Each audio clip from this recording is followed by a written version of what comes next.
दुर्योधन की जंघा पर भीम ने प्रहार कर दिया था और दुर्योधन रणभूमि में पड़ा हुआ था। यथा मृदे कौरव संजयानाम वीरेश्वथो वीर गतिम गतेषु ब्रिको धरा विद्ध गदा विमर्शम। गदा के द्वारा उसके जंघा को तोड़ दिया गया। धृतराष्ट्र पुत्रे, और वो करा रहा था, इतने में अश्वत्थामा वहां पर पहुंच गए। अश्वत्थामा ने कहा, मित्र मैं आपकी क्या मदद करूं, आप हमसे क्या चाहते हैं?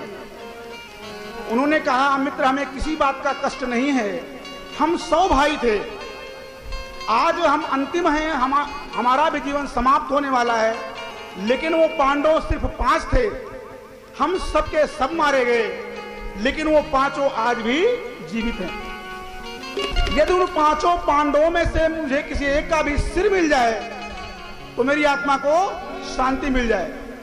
देखिए, जो दुष्ट व्यक्ति होता है ना, वो मरते मरते उसकी दुष्टता जाती नहीं है।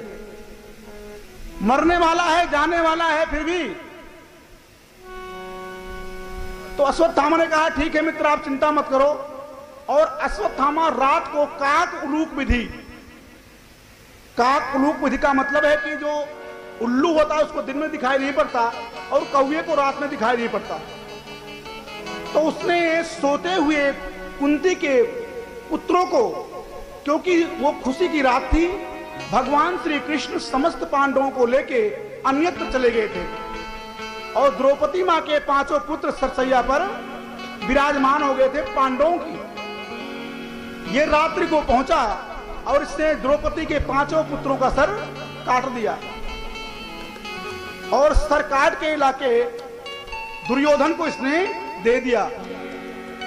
दुर्योधन ने देखा, एक सर को पकड़ा उसने, तो उसने अपने हाथ से उसे दबाया और सर वहीं पे पचक गया।